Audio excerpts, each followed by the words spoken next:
કેમ સો કલેજા હું શું નીલ સુડાથામાં ફરી એક નવા લોકમાં તમારું બધું હાર્દિક સ્વાગત છે. અને મિત્રો, આજે વિડીયો શરૂ કરતા પહેલા હું તમને એક સવાલ પૂછવા માંગુ છું. શું તમારા જીવનમાં પણ ક્યારેય એવો દિવસ આવ્યો છે જ્યારે તમે ઘણું બધું કરવાનું વિચાર્યું હોય, પણ દિવસ પૂરો થાય અને લાગે કે આજે તો કઈ થયું જ નહીં? આપણે બહારથી તો હસતા હોઈએ છીએ, પણ અંદરથી કેટલાય વિચારો સાથે લડી રહ્યા છીએ. આજે મારો પણ એવો જ દિવસ હતો. સવારે ઉઠ્યો ત્યારે વિચાર્યું હતું કે આજનો વ્લોગ જોરદાર બનશે.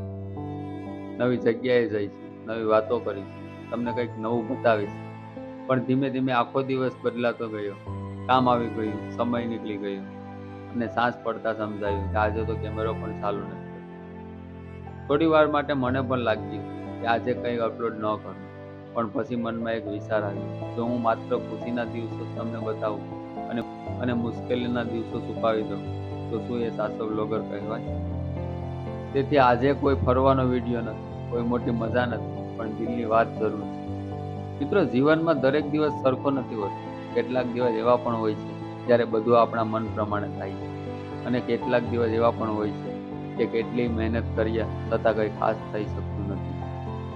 આજે મારી સાથે પણ એવું જ થયું. શરૂઆતમાં થોડું ખરાબ લાગ્યું, વિચાર આવ્યો કે લોકો શું કહે છે, આજે વ્લોગ કેમ નથી આવ્યો. પણ પછી સમજાણું, દરેક દિવસ કંઈ શીખવીને જ જાય છે. આજે મેં શીખ્યું કે જીવનમાં સતત દોડતા રહેવા કરતાં ક્યારેક થોડીક વાર રોકાઈને પોતાને સમજવું પણ જરૂરી છે. જો આજે કંઈ ન થયું હોય તો એનો અર્થ એ નથી કે આવતીકાલે પણ કંઈ નહીં થાય. સૂરજ પણ દરરોજ એક જ સમયે ઉગે છે, પણ દરેક સવાર નવી આશા લઈને આવે છે. એટલે જો તમારો પણ આજે ખરાબ દિવસ ગયો હોય તો હિંમત ન હારતા. એક દિવસ ખરાબ થઈ શકે છે, પણ આખું જીવન નહીં. હું વચન આપું છું, આવતીકાલે ફરી કેમેરો લઈને નીકળીશ, ફરી નવી જગ્યાએ બતાવીશ, ફરી તમારી સાથે મજા કરીશ. પણ આજે ફક્ત દિલની વાત કરવી હતી. તમે પણ ક્યારેય એવો દિવસ અનુભવ્યો હોય જ્યારે બધું પ્લાન પ્રમાણે ન થયું હોય, તો કોમેન્ટમાં જરૂર લખજો હિંમત.